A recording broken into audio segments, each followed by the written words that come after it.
صلی اللہ وسلم علیک یا حبیب اللہ۔ جتنا دیا سرکار نے مجھ کو، جتنا دیا سرکار نے مجھ کو، اتنی میری اوقات نہیں۔ اتنا دیا سرکار نے مجھ کو، اتنی میری اوقات نہیں۔ یہ تو کرم ہے ان کا ورنہ، یہ تو کرم ہے ان کا ورنہ، مجھ میں تو ایسی بات نہیں۔ یہ تو کرم ہے ان کا ورنہ، مجھ میں تو ایسی بات نہیں۔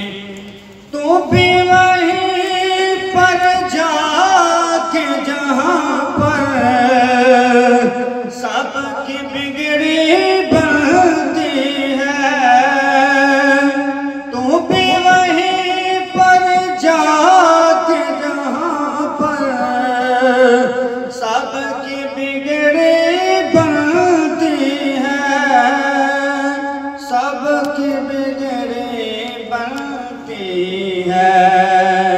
ایک تیری تقدیر بنانا، ایک تیری تقدیر بنانا، ان کے لیے کچھ بات نہیں۔ جتنا دیا سرکار نے مجھ کو، اتنی میری اوقات نہیں۔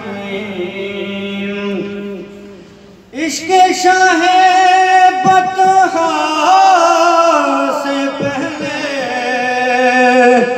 مفلس و خستہ حالت میں،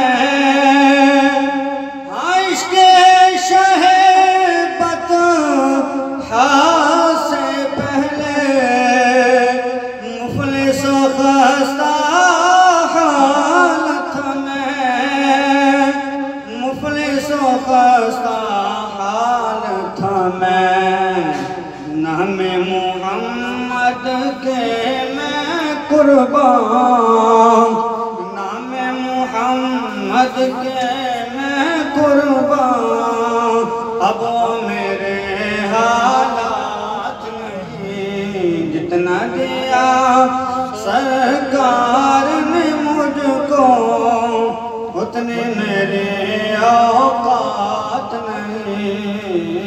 تو کرم ہے ان کا ورنہ، مجھ میں تو ایسی بات نہیں۔ جتنا دیا سرکار نے مجھ کو، اتنی میری اوقات نہیں۔ اعلیٰ حضرت عظیم برکت مجدد دین ملت شاہ امام محمد رضا خان فاضلی بریلوی رحمۃ اللہ تعالی علیہ کا مشہور زمانہ کلام، اس کے صرف دو اشعار پڑھتے ہیں۔ تمام احباب عرص پاک کے محفل کے اندر حاضر ہیں، یہ سب کی زیارت بھی فرمائیں اور اعلیٰ حضرت کا لکھا ہوا کلام اس کے اندر میرے ساتھ شامل بھی ہو جائیں۔ بڑی محبت کے ساتھ اعلیٰ حضرت رحمۃ اللہ تعالی علیہ نے اس کلام کو لکھا ہے، مشہور زمانہ کلام ہے۔ تمام احباب محبت کے ساتھ میرے ساتھ مل کے پڑھیں گے۔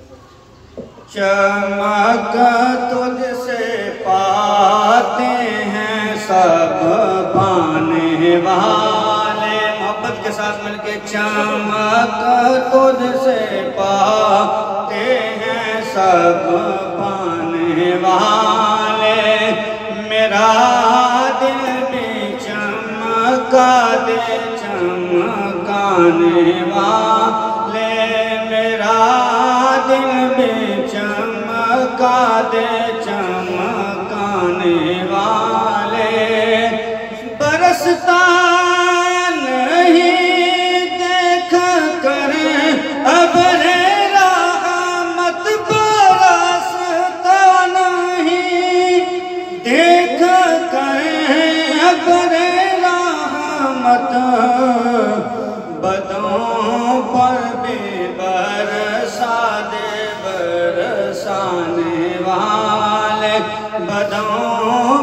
بھی برسا دے برسانے والے میرا دل بھی چمکا دے چمکانے والے مدینے کی خطے خدا تجھ کو رکھے مدینے کے خطے خدا تجھ کو رکھے مدینے کے خطے خدا تجھ کو رکھے غریبوں فقیروں کے ٹھہرانے والے غریبوں فقیروں کے ٹھہرانے والے میرا دل بھی چمکا دے چمکانے والے معزز حضرات درخواست گزار ہوں بھائی محمد فیاض چشتی صاحب سے وسلم علیک یا حبیب اللہ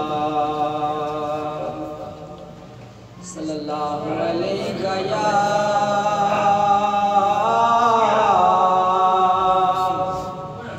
یا رسول اللہ وسلم علیک یا حبیب اللہ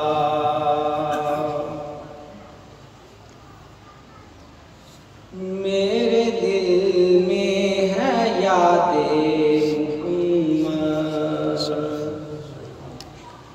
میرے دل میں ہے یاد محمد میرے ہونٹوں پہ ذکر مدینہ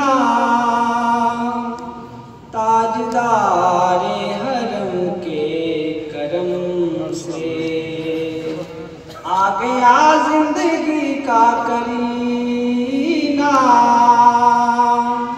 تاجدار حرم کے کرم سے آ گیا زندگی کا کرینہ میرے دل میں ہے یاد محمد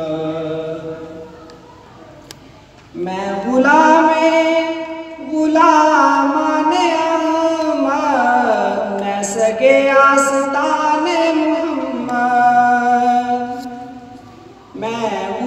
میں غلامان احمد میں سگے آستان محمد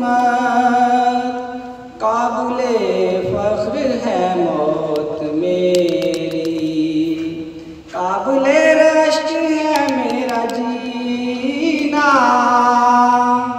قابل فخر ہے موت میری قابل رشک ہے میرا جینا میرے دل میں ہے یاد محمد ہر خطا پر میری چشم پوشی ہر طلب پر عطاؤں کی بارش ہر خطا پر میری چشم پوشی ہر طلب پر عطاؤں کی بارش ہر طلب پر عطاؤں کی بارش مجھ گناہگار پر کس قدر ہیں مجھ گناہگار پر کس قدر ہیں مہربان تاجدار مدینہ میرے دل میں ہے یاد محمد دولت عشق سے دل غنی ہے میری قسمت ہے رشک سکندر دولت عشق سے دل غنی ہے میری قسمت ہے رشک سکندر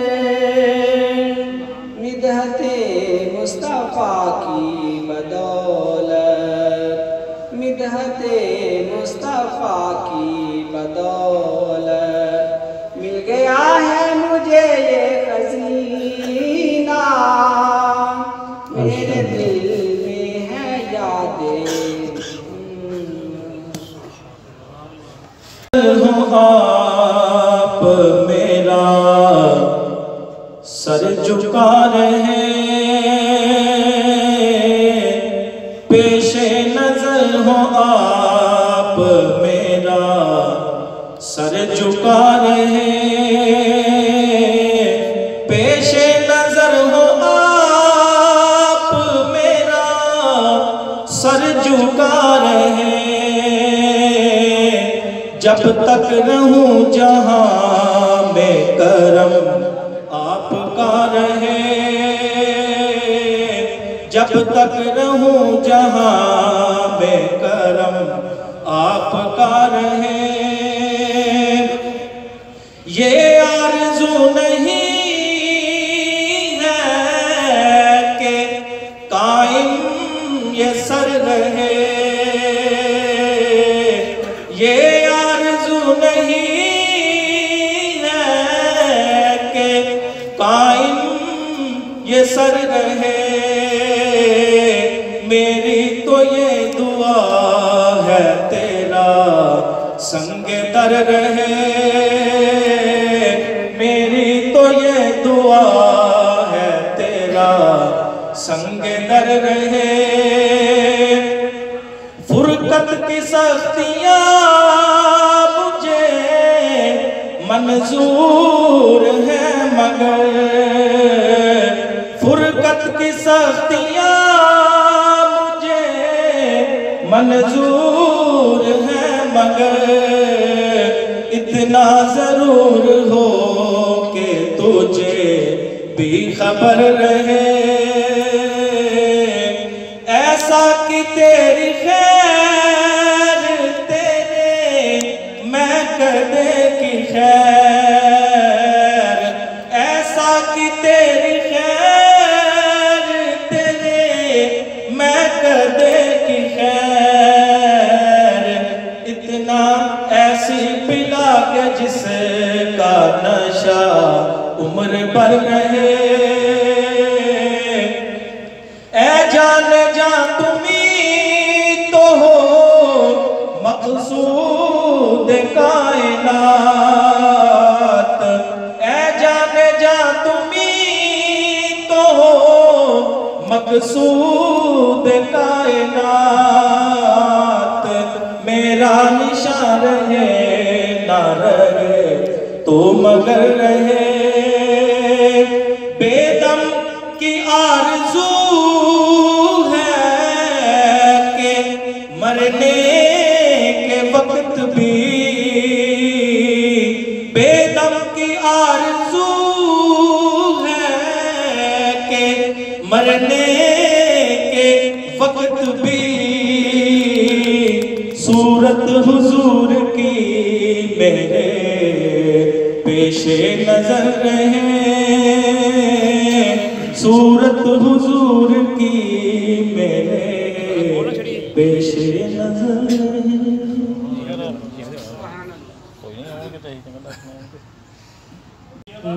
دنیا میں بس وہ صاحب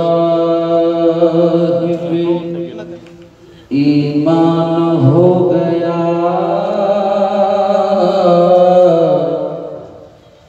جو بھی میرے حضور پہ قربان ہو گیا چہرہ نبی کا دیکھ کر کہنے لگے سبھی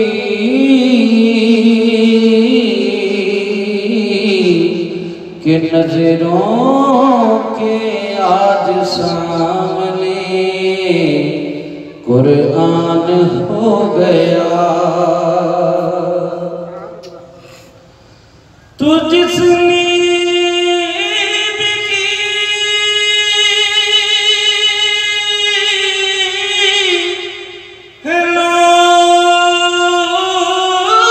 نوکری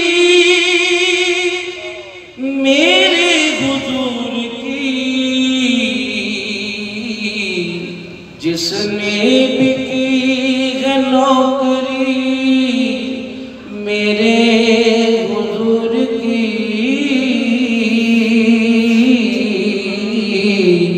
کلندر بنا تو کوئی باہو سلطان ہو گیا زمین آسمان مکیلا مقام حضور رب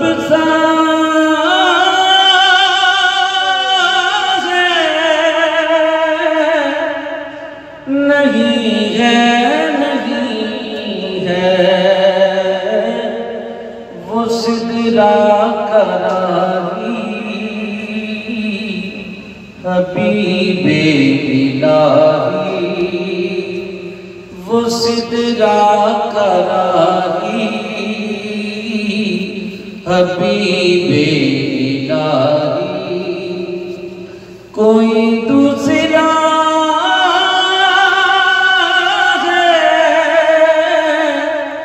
نہیں ہے زمین آسمان میں مکان میں سب انبیاء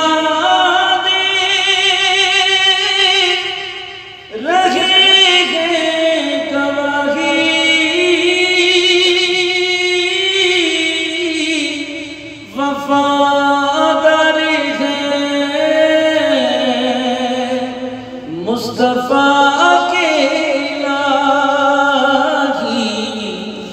جو بنتا نہیں ہے میرے مصطفیٰ کا جو بنتا نہیں ہے میرے مصطفیٰ کا وہ بندہ خدا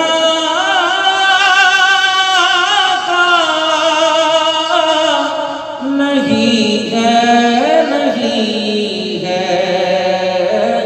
زمین آسمان میں مکیلا مقام میں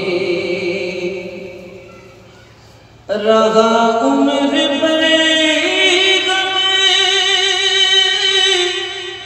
جسے آسیوں کا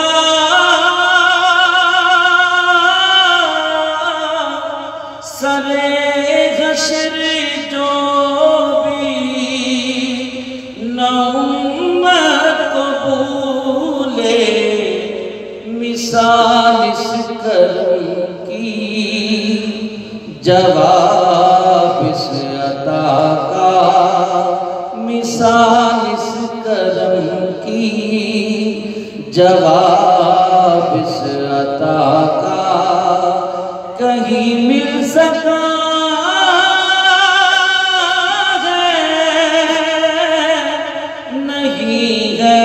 نہیں ہے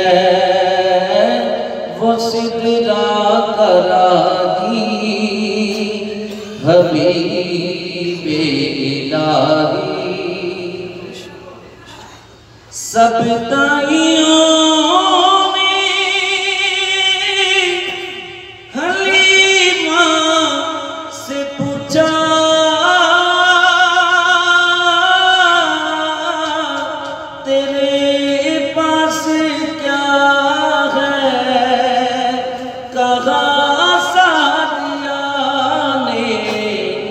اسے دیکھ کر تم بتاؤ کہ ایسا اسے دیکھ کر تم بتاؤ کہ ایسا کسی کو ملا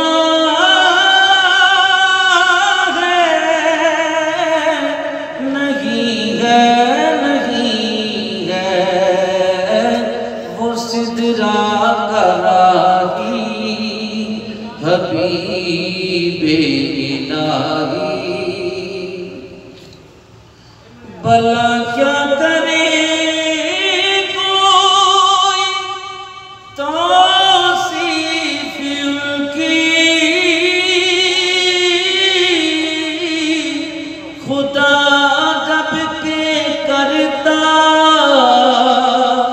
ہے تعریف ان کی ظہوری کسی سے نبی کی ثنا کا ظہوری کسی سے نبی کی ثنا کا ہوا حق ادا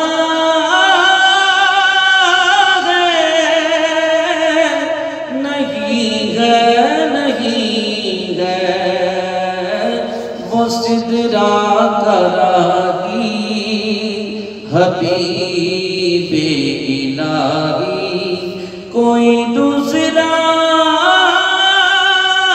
ہے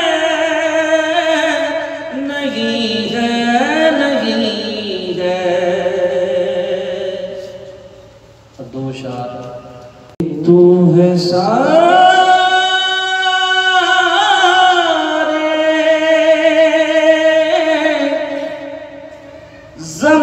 زمانے کا مولا تیرا اونچا ہے سب سے گرانا تو ہے سارے زمانے کا مولا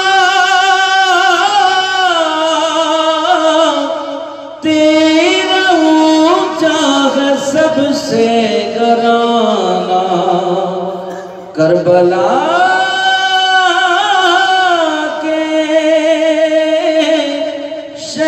شہیدوں کا صدقہ یا علی میری بگڑی بنانا کربلا کے شہیدوں کا صدقہ یا علی میری بگڑی بنانا اے ولایت کے سردار سے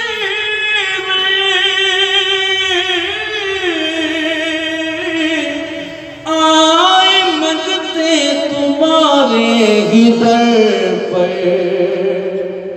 آئے منگتے تمہارے ہی در پر برد و مولا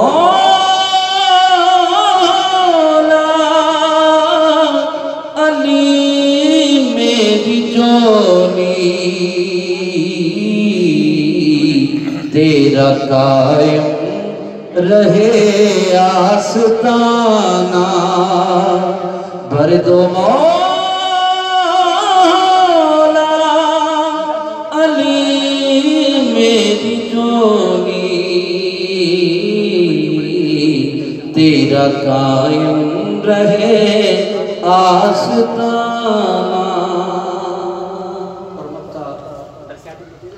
کہ یا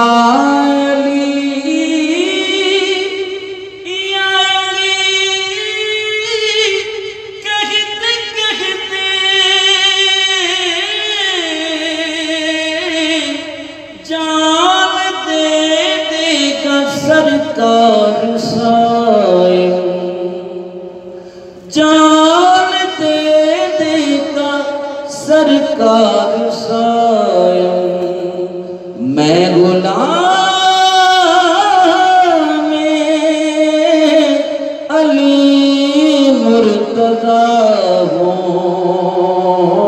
ہوں پنجتن کا میں ادنا خدا میں غلام علی مرتضی ہوں جان لے لے یہ سارا زمانہ کربلا کے شہیدوں کا صدقہ یا علی میری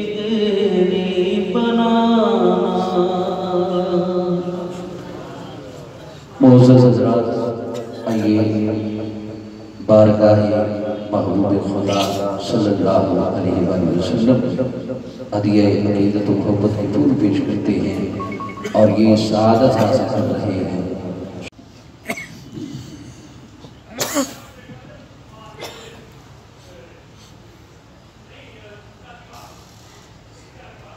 صلی اللہ علیہ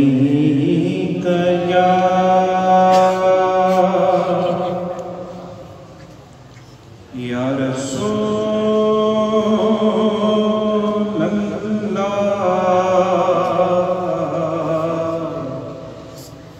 وسلم علیہ یا حبیب اللہ۔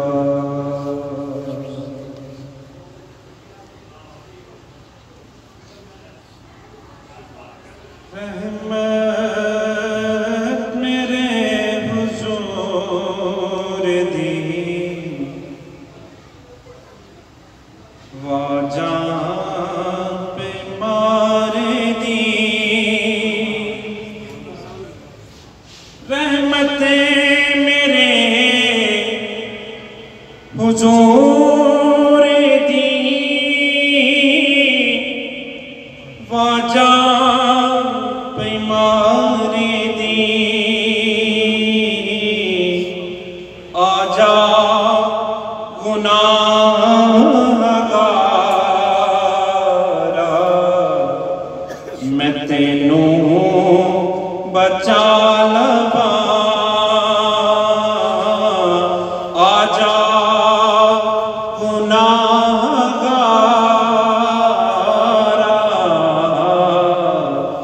میں تینوں بچا لواں۔ گناہگار جو محشر میں فریاد کریں گے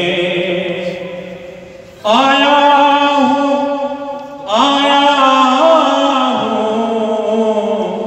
یہ سرکار کہیں گے۔ سر سجدے میں ہوگا اور کھل جائیں گی زلفیں، گناہگار کی بخشش کا سامانے کریں گے۔ آجا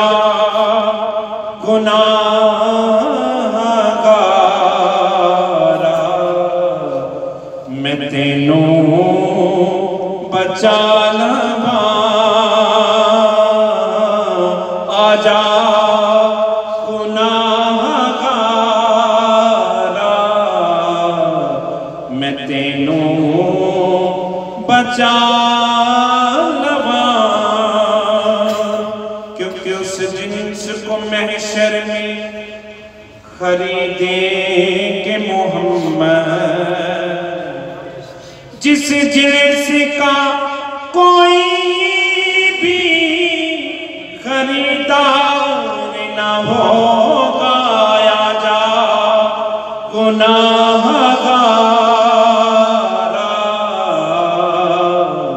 میں تینوں بچا لواں آجا گناہگارا میں تینوں بچا لواں۔ منقبت کے دو تین اشعار۔ نہیں ہے دعویٰ مجھے کوئی پارسائی کا، نہیں ہے دعویٰ مجھے کوئی سائی کا، سہارا بس ہے تیرے در سے آشنا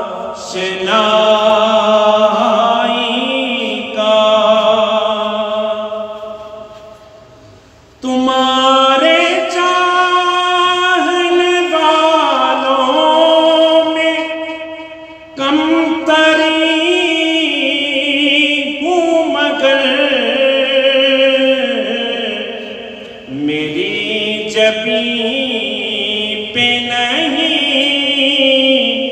داغ بے وفائی کا، میری جبیں پہ نہیں داغ بے وفائی کا، سہارا بسے ہے تیرے در سے آشنائی کا، تیرے کرم نے کیا سب سے بے نیاز مجھے، نہیں ہے خوف زمانے کی بے وفائی کا، نہیں ہے خوف زمانے کی بے وفائی کا۔ تبارک و تعالی فی القرآن المجید۔ اعوذ باللہ من الشیطان الرجیم، بسم اللہ الرحمن الرحیم۔ کل من علیہا فان ویبقى وجہ ربک ذو الجلال والاکرام، فبأی آلاء ربکما تکذبان۔ آمنت باللہ صدق اللہ العظیم۔ بعد از حمد الصلاة نہایت واجب الاحترام محفل حضور صاحبزادہ محمد حسیب صاحب، انتہائی واجب الاحترام صاحبزادہ آفتاب صاحب، صوفی محمد اقبال صاحب، فضل کریم صاحب، اور بانی محفل جناب غلام نبی یوسفی چشتی صابری صاحب، دیگر معزز علماء کرام، سامعین و حاضرین، بزرگوں، دوستوں، عزیز بھائیوں، یہ فروری کا دوسرا پیر شریف حضرت صاحب قبلہ کی اصل میں یہ 40ویں کے عرس کی تاریخ ہے،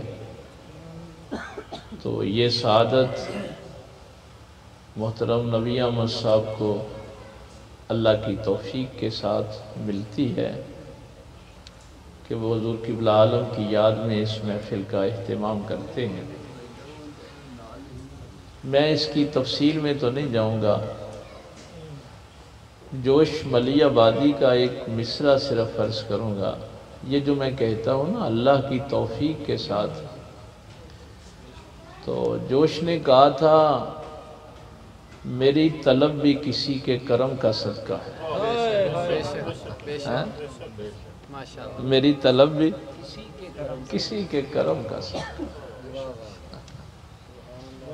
تو ہم تو وضو بھی کرتے ہیں تو اس کا شکر ادا کرتے ہیں کہ تیری توفیق سے کیا ہے۔ اگر مصلی پہ کھڑے ہونے کی طاقت دی ہے تو مولا تیری توفیق سے ہی۔ تو یہ اتنا بڑا جو سلسلہ نبی احمد صاحب کو اس صدی کے آغاز میں 2002-2003 میں حضرت صاحب نے عطا فرما دیا، یہ سلاکے کی بھی خوش قسمتی ہے۔ میں نے قاری صاحب تلاوت فرما رہے تھے سورہ رحمان کی، تو میں تو کوئی تقریر اور یاد کر کے آیا تھا، تو ظاہر ہے پھر جیسے جیسے عطا کا معاملہ ہے، سبحان اللہ، تو یہ آیت میرے ذہن میں ٹھہر گئی، کل من علیہا فان، ہر چیز نے فنا ہو جانا ہے، بے شک، ہر چیز کو فنا ہے، کوئی چیز باقی رہنے والی نہیں ہے۔ یبقا وجہ ربک ذو الجلال والاکرام۔ اس کا ویسے تو آپ جب قرآن کریم کا ترجمہ اٹھا کے دیکھیں گے تو ترجمے میں یہ بات لکھی ہوتی ہے کہ رب ذوالجلال کا چہرہ جو ہے وہ باقی رہ جائے گا۔ وجہن چہرے کو کہتے ہیں، لیکن چونکہ متشابہات سے باز رہنے کا حکم ہے تو انسان کی مجبوری یہ ہے کہ یہ جب متشابہات والی آیات پڑھتا ہے تو اپنے گرد و نواح سے مثال لینے کی کوشش کرتا ہے۔ جب ہم لفظ چہرہ کہیں گے تو اس کا یہ جو عام انسانوں کے چہرے ہوتے ہیں اس کی نظر اس طرف چلی جائے گی، اور اللہ اس چہرے سے پاک ہے۔ بے شک بے شک اللہ تعالیٰ تو جسم سے پاک ہے۔ تو وجہن کا عربی زبان میں جو معنی ہے وہ ہے پہچان۔ وجہن پہچان کو کہتے ہیں۔ چہرے کو وجہن اس لیے کہتے ہیں کہ اس سے پہچان ہوتی ہے۔ انسان کے چہرے کو وجہن اس لیے کہتے ہیں کہ اس چہرے سے انسانوں کی پہچان ہوتی ہے۔ آپ نبی احمد صاحب کا چہرہ دیکھ کے کہتے ہیں کہ یہ نبی احمد صاحب ہیں۔ صاحبزادہ حسیب صاحب کا چہرہ دیکھ کے کہیں گے کہ یہ صاحبزادہ حسیب صاحب ہیں۔ تو اس لیے انسانی چہرے کو بھی وجہن کہتے ہیں۔ یہ میں نے اس تفصیل میں نہیں جانا، صرف دو جملے عرض کرنے ہیں۔ پہچان دو قسم کی ہوتی ہے، ایک ذات کی اور ایک صفات کی۔ چہرے سے ذات کی پہچان بھی ہوتی ہے اور صفات کی پہچان بھی ہوتی ہے۔ چہرہ صرف یہ نہیں ہے کہ یہ شاہ صاحب بیٹھے ہوئے ہیں اور بس ایک ذات کی پہچان۔ جو ہی آپ شاہ صاحب کا چہرہ دیکھیں گے تو کہیں گے کہ یہ ایک نعت خوان بھی ہے، ان کی جو صفت ہے نا وہ بھی آپ کے ذہن میں آ جائے۔ تو چہرے دیکھ کے کبھی کسی نے بڑی اچھی داڑھی رکھی ہوتی ہے، پگڑی باندھی ہوئی ہوتی ہے، لیکن آپ دیکھ کے کہتے ہیں یہ دہشت گرد ہے، یہ جھوٹا ہے۔ کسی کا چہرہ دیکھ کے آپ کہتے ہیں یہ بڑا محبت والا ہے، یہ کسی سخی کا چہرہ ہے۔ اب ایک چہرے کی ضرورت تھی جیسے اس کی ذات کی پہچان بھی ہو، اس کی صفات کی پہچان بھی ہو۔ نعرہ تکبیر، نعرہ تکبیر، نعرہ رسالت، نعرہ رسالت، نعرہ حیدری۔ اس چہرے کو وجہ اللہ کہتے ہیں، جس سے اس کی ذات کی پہچان بھی ہو، اس کی صفات کی پہچان بھی ہو۔ تو قرآن نے کہا کہ باقی تو ہر چیز فنا ہو جانی ہے، باقی رہنا ہے اس کی پہچان نے۔ جس جس در سے اس کی پہچان ہوتی ہے اس نے باقی رہنا ہے۔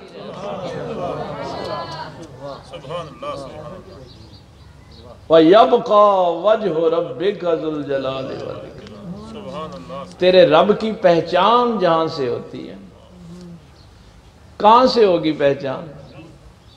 ولی کے لیے ایک دفعہ میں نے آپ سے عرض کیا تھا کہ ولی کی ایک خاص نشانی یہ ہوتی ہے کہ جہاں بندے اور اللہ کی رضا ایک ہو جائے، جہاں بندے کی اور اللہ کی مرضی ایک ہو جائے اس کو ولایت کہتے ہیں۔ اس لیے اللہ نے فرمایا تھا أَفَحَسِبَ الَّذِينَ كَفَرُوا أَن يَتَّخِذُوا عِبَادِي مِن دُونِي أَوْلِيَاءَ۔ کیسے حساب لگا لیا منکروں نے کہ بندہ میرا ہو اور وہ میرے دشمنوں کے ساتھ کھڑا ہوگا. یہ کیسے سوچ لیا تم کہ بابا فرید بندہ اللہ کا ہو اور وہ کسی اللہ کے دشمن کے ساتھ کھڑا ہوگا؟ یہ آج کل ہمارے ہاں بڑا ٹرینڈ چل رہا ہے. یہ قرآن کریم آپ کو اس لیے سنا رہا ہوں، میرے اللہ نے سختی سے منع کیا ہے کہ یہ ممکن ہی نہیں ہے کہ جو میرا ولی ہوگا وہ میرے دشمنوں کے ساتھ نہیں کھڑا ہوگا. کیا بات ہے، کیا بات. من دونی اولیاء، مجھے چھوڑ کر. تو جہاں بندے کی اور اللہ کی مرضی ایک ہوتی ہے اس کو اللہ کا ولی کہتے ہیں، جب بندے کی اللہ کے ساتھ مرضی ایک ہوتی ہے. کیا بات ہے. اب جتنے بھی اس کائنات میں، یہ چونکہ امام احمد بن حنبل نے فضائل صحابہ میں یہ بات لکھی، یہ روایت آپ نے اس کتاب میں درج کی کہ جیسے پہلے نبیوں کو ہمارے پاک پیغمبر صلی اللہ علیہ وسلم کی ضرورت تھی، ویسے ہی پہلی امتوں کے ولیوں کو بھی علی کی ضرورت تھی. یہ امام احمد بن حنبل لکھ رہے ہیں، کوئی چھوٹے موٹے بندے کی بات نہیں کر رہا. جیسے نبیوں کو فیض پاک پیغمبر سے ملا، ویسے ولیوں، پہلے ولیوں کو بھی فیض علی المرتضیٰ سے ملا. اور بیت اللہ شریف میں علی کو بھیجنے کا مقصد ہی یہی تھا کہ جو گھر اللہ کا ہے وہی علی کا ہے.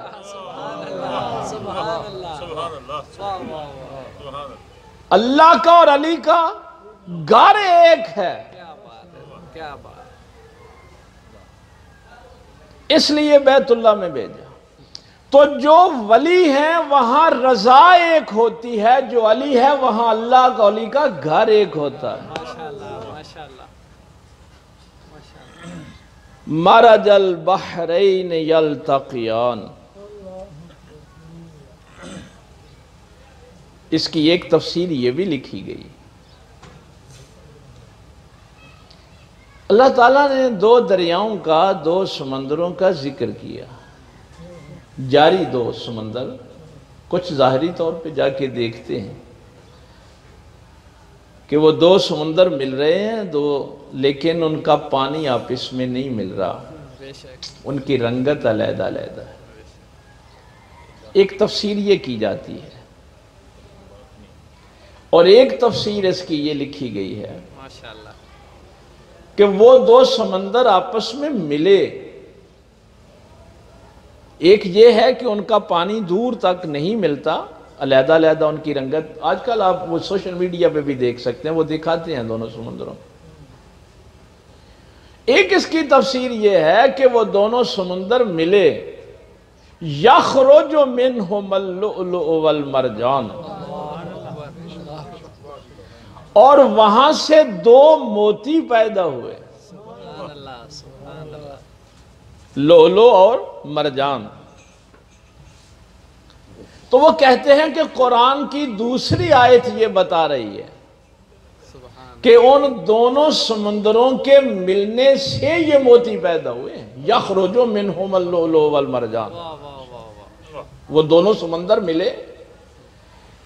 میں ایک دفعہ کہیں یہ گفتگو کر رہا تھا تو ایک مولوی صاحب نے یہ سوال کیا تھا کہ نبی پاک صلی اللہ علیہ وسلم کی اگر 4 صاحبزادیاں ہیں تو باقیوں کا اتنا ذکر کیوں نہیں ہوتا؟ یہ سوال اس نے کیا تھا.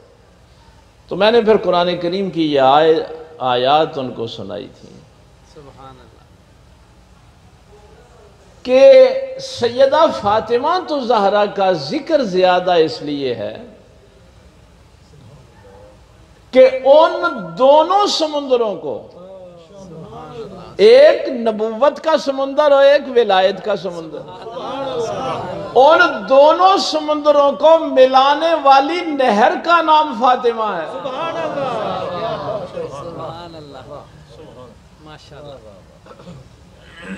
یہ امام احمد بن حنبل نے ایسے ہی نہیں یہ روایت لکھ دی. اور پھر یخرج منہم اللؤلؤ والمرجان، تو ان دونوں کے ملنے سے جو موتی پیدا ہوئے وہ حسن و حسین پیدا ہوئے.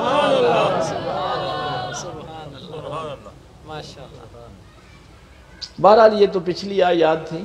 قاری صاحب نے مہربانی فرمائی سورہ رحمان کی تلاوت کی تو میں نے کہا اس پہ بات کر دوں تھوڑی سی.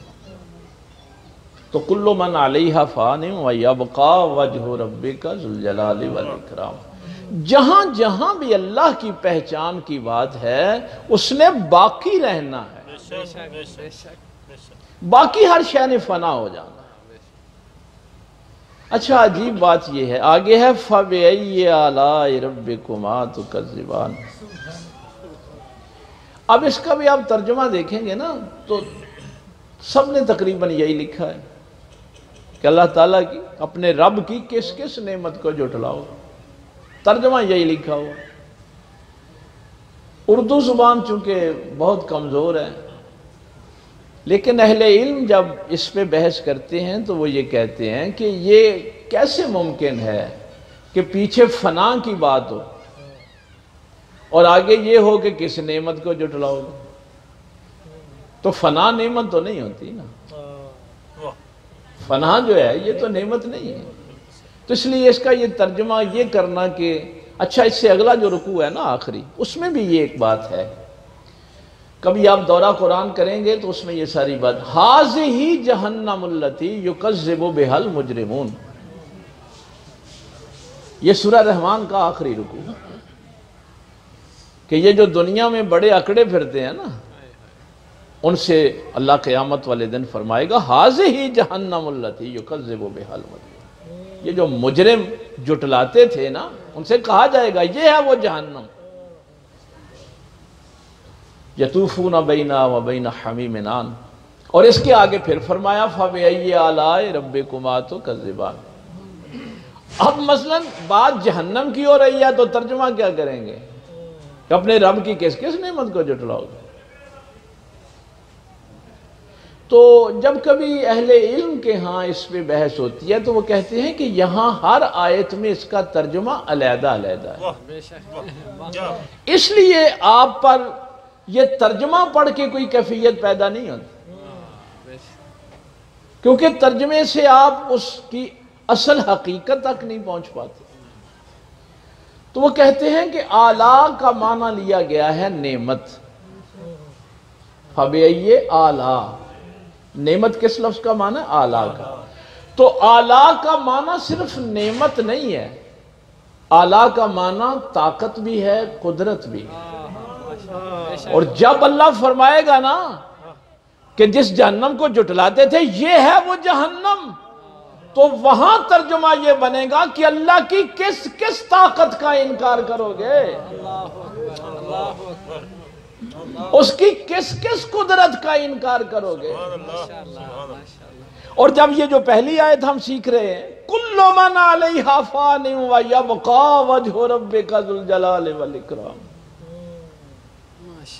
فَبِأَيِّ آلَاءِ رَبِّكُمَا تُكَذِّبَانِ، اس کا معنی بھی وہی ہے فَاذْكُرُونِی أَذْكُرْكُمْ. کہ ظاہراً تو بابا فرید بھی دنیا سے چلے گئے، مولا علی بھی چلے گئے، حسین بھی چلے گئے، وہ باقی کیوں ہیں؟ تو پھر اللہ یہ سوال کرتا ہے اس کی کس کس طاقت کا انکار کرو گے؟ وہ چاہے تو جنہوں نے اس کی پہچان کروائی ہے پھر وہ ان کو باقی رکھتا ہے، کس کس قدرت کا انکار کرو گے؟ مقابلہ کر کے دیکھ لو. تو قانون قرآن کا یہی ہے کہ جہاں پہچان ہوتی ہے نا رب کی. میں رات چونکہ ادھر ناروال میں جو بات چل نکلی کہ اللہ تعالیٰ نے اپنے سونے محبوب صلی اللہ علیہ وسلم کو فرمایا وَأَنذِرْ عَشِيرَتَكَ الْأَقْرَبِينَ،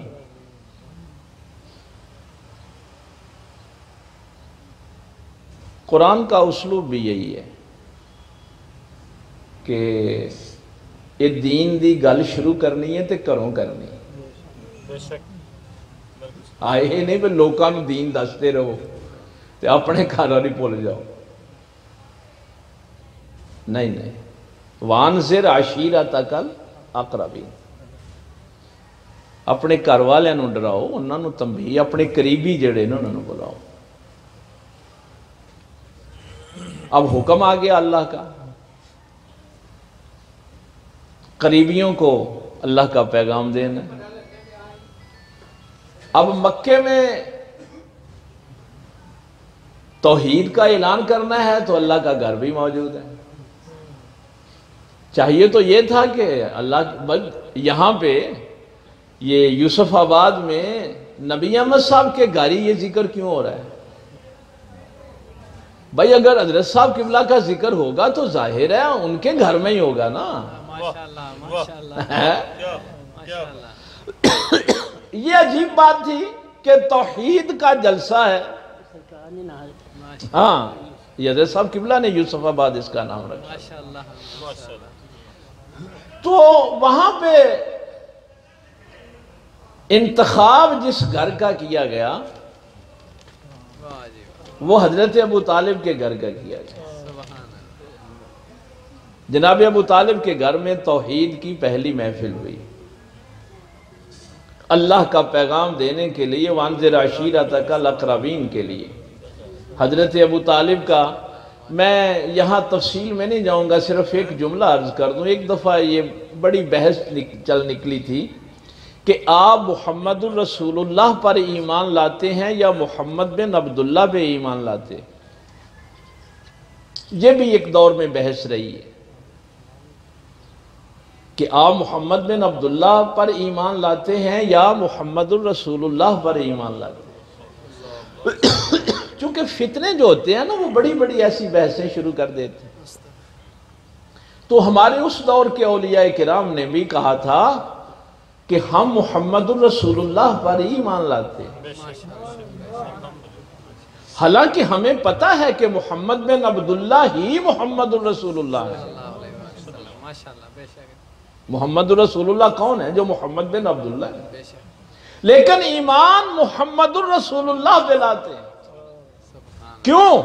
اگر محمد بن عبداللہ پہ ایمان لائیں گے تو پھر ابو لہب کو بھی ماننا پڑے گا، اور محمد الرسول اللہ پہ ایمان لائیں گے تو پھر ابو طالب کو ہی ماننا پڑے گا. پھر گنجائش کسی اور کے لیے نہیں نکلے گی، چونکہ توحید کے اعلان کے لیے پہلا جلسہ جناب ابو طالب کے گھر میں ہوا. اور دعوت کون دے رہا تھا؟ مولا علی کرم اللہ وجہ کریم. اور بھائی رشتہ داروں کے گھروں میں کون جا رہا تھا؟ تمام رشتہ داروں کو بلا کے لائے. یہ نبی احمد صاحب بھی جو لنگر پکا رہے ہیں نا، یہ سنت ہے. یہ ساری چیزیں ذہن میں، اس کو کہتے ہیں دعوت ذو العشیرہ. یہ سیرت کی کتابوں میں لکھی ہوئی ہیں باتیں، ہم کو ہوا میں بات نہیں کر رہے. دعوت ذو العشیرہ. تو بلایا سارے خاندان والوں کو اور ان کو کھانا کھلایا، لیکن وہ کھانا کھا کے چلے گئے. رولا ڈال کے انہوں نے کہا بات نہیں سننی ہم. تو اب جب دوسری دعوت ہوئی تو اس میں پھر فیصلہ یہ ہوا کہ اب پہلے بات سنو گے، کھانا بعد میں کھلائیں گے. تو یہ دعوتیں دونوں سیرت کی کتابوں میں لکھی ہوئی، پہلے کھانا کھلانا بھی اور بعد میں کھانا کھلانا بھی. آپ پہلے کھانا کھلا کے بھی دعوت دے سکتے ہیں اور دعوت دینے کے بعد بھی آپ کھانا کھلا سکتے ہیں. دونوں صورتیں موجود ہیں. اب جب کھانا پہلے کھا لیا تھا وہ تو ختم ہو گیا معاملہ. اب دوسری محفل تھی. ابو لہب شور کرنے لگا، ہم نے بات نہیں سننی. اب کعبے کا متولی پوری طاقت کے ساتھ کھڑا ہوا.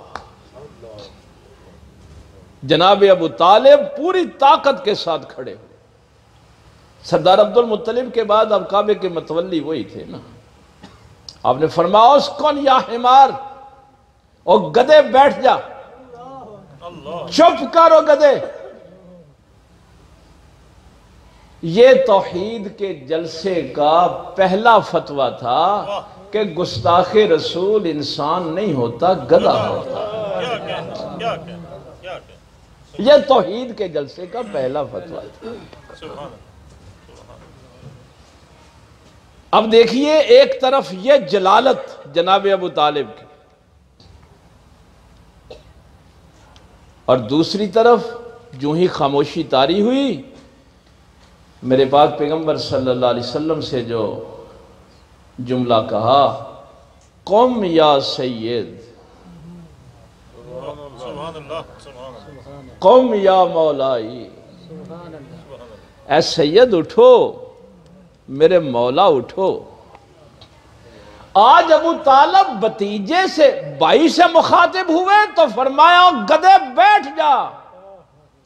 اب بھتیجے سے مخاطب نہیں تھے، محمد الرسول اللہ سے مخاطب. سبحان اللہ.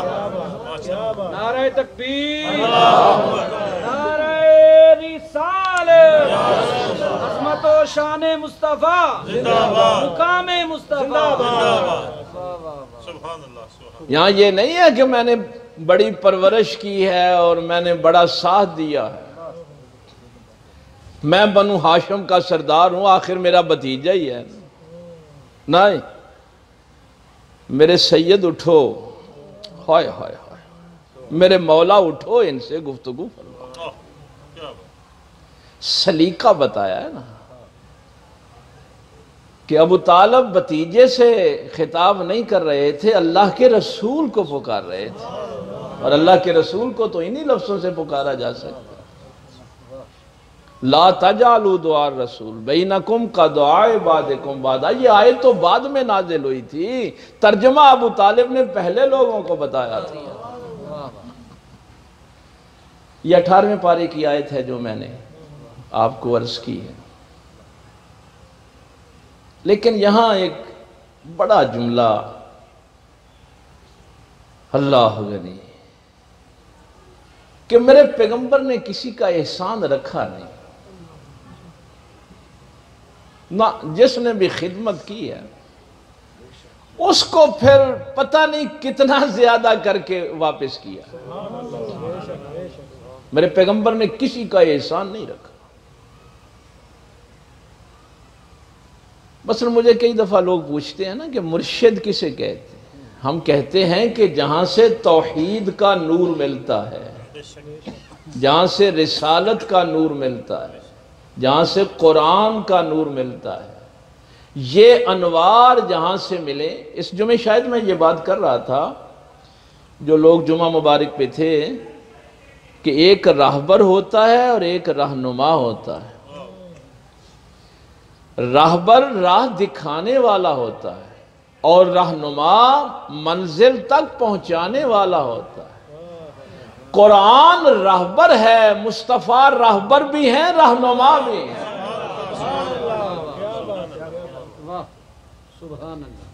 کہتے ہیں نا ہمارے لیے صرف قرآن ہی کافی، ان کو نہیں پتا. بتا دینا سیدھا راستہ یہ بھی بڑی بات ہے، لیکن انگلی پکڑ کے منزل تک پہنچانا.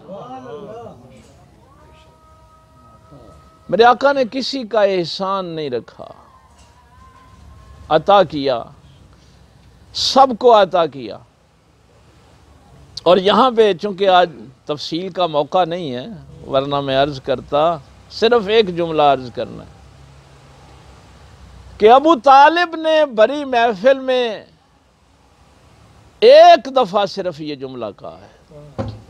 آپ پیر کرم شاہ صاحب کی ضیاء النبی بھی پڑھیں، باقی قصیدے کے انہوں نے تقریباً 90 اشعار لکھے ہیں جو حضرت ابو طالب نے پاک پیغمبر صلی اللہ علیہ وسلم کی شان میں لکھے تھے.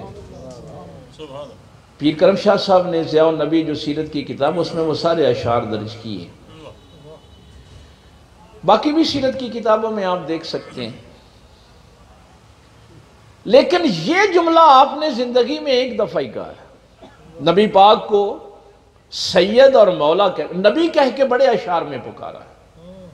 لیکن سید اور مولا اسی موقع پہ کہا تھا، اور میرے پیغمبر نے بھی پھر کیا عنایت کی کہ ابو طالب تو نے تو ایک دفعہ مجھے سید کہا ہے، میں تیرے بیٹے علی کو قیامت تک سید بنا دوں۔ سبحان اللہ، کیا بات ہے۔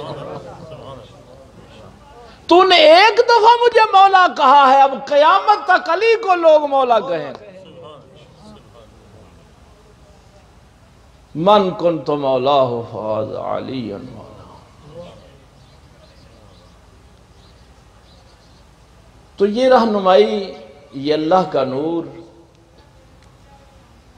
پاک پیغمبر صلی اللہ علیہ وسلم کے ذریعے سے، یہ اعلیٰ حضرت نے لکھی ہوئی ہے بات کہ خلافت باطنی جو ہے اس کے لیے نبی پاک صلی اللہ علیہ وسلم نے حضرت علی کا انتخاب کیا۔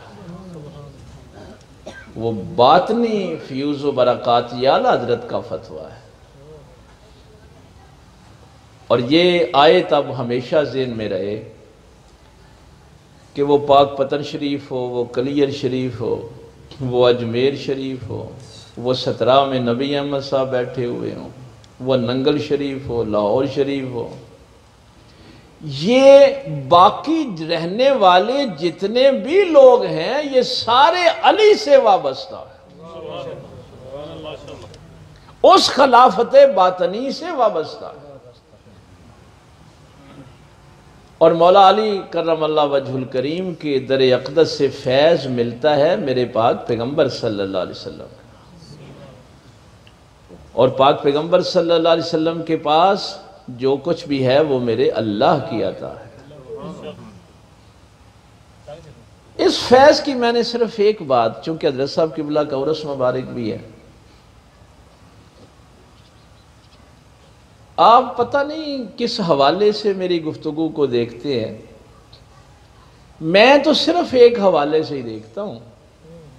میں چونکہ اس وقت 1980 میں 6ٹھی کلاس میں پڑھتا تھا، اور حضرت صاحب قبلہ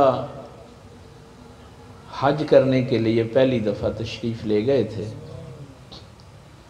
تو واپسی پہ انہوں نے فرمایا تھا کہ بیٹا میں نے پاک پیغمبر صلی اللہ علیہ وسلم کے در اقدس پہ یہی دعا کی تھی کہ یہ میرا بچہ اللہ رسول کا ذکر کرے اور میں بیٹھ کر سنوں۔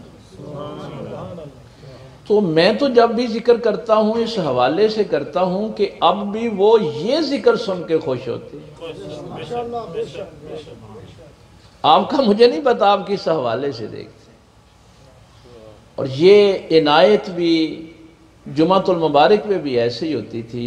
بھائی اقبال صاحب تو چونکہ ہر جمعے کو آتے تھے، حضرت صاحب قبلہ کے پاس بیٹھے ہوئے ہوتے تھے، اور وہ جو ایک ترچھی نگاہ منبر کی طرف جب مجھے دیکھتے تھے، وہی فیوز و برکات کے نزول کا وقت ہوتا تھا۔ فیض تو وہاں کا ہی ہے سارا نا۔ میرے پاک پیغمبر صلی اللہ علیہ وسلم نے یہ فیض ان کے ذریعے سے یہاں تک پہنچایا، پھر اس گفتگو میں تاثیر بھی دی، اثرات جو ہیں وہ بھی الحمدللہ لوگوں تک اثر پہنچتا ہے۔ ایک حدیث صرف میں نے عرض کرنی ہے چونکہ وقت کافی ہو گیا ہے، پھر شجرہ شریف بھی ختم شریف بھی ہونا ہے۔ سرکار نے فرمایا لا يدخل الجنت احد منو، تم میں سے کوئی بندہ جنت میں داخل نہیں ہو سکتا جب تک وہ ایمان والا نہ ہو۔ اس پہ میں نے جمعے پہ بھی تفصیلاً عرض کیا تھا کہ بخشش کے لیے اور شفاعت کے لیے ایمان کا ہونا ضروری ہے، اور اس حدیث میں کیا فرمایا کہ کوئی جنت میں داخل نہیں ہو سکتا حتیٰ تؤمنو، یہاں تک کہ وہ ایمان والا ہو جائے، پھر وہ جنت میں داخل ہوگا۔ لا تؤمنو حتیٰ تحابو، فرمایا تم میں سے کوئی مومن نہیں ہو سکتا جب تک آپس میں محبت نہیں کرتے۔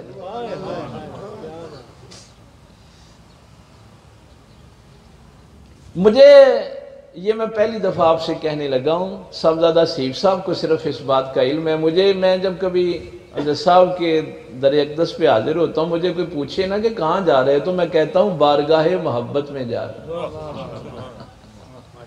ہوں،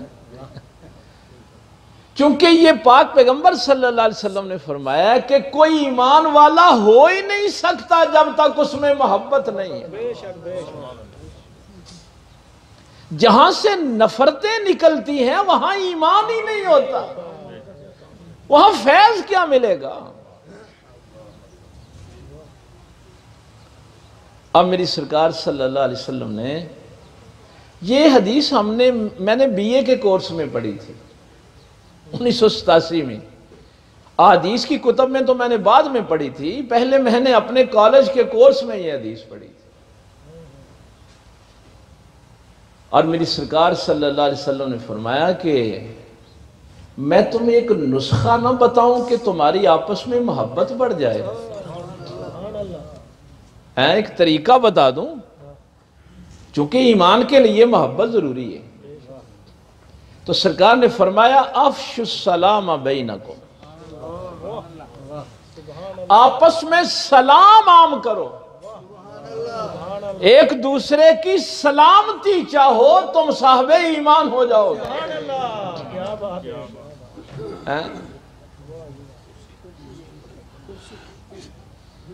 تو اب یہ سیکوینس جو ہے نا یہ ذہن میں رکھنا کہ کوئی جنت میں نہیں جا سکتا جب تک وہ ایمان والا نہیں، کوئی ایمان والا نہیں ہو سکتا جب تک وہ محبت نہیں کرتا۔ اس کی شرح میں صرف ایک جملہ کہا کرتا ہوں، ایک جملہ صرف، کہ عبادتوں میں جو سب سے اہم عبادت ہے وہ نماز ہے،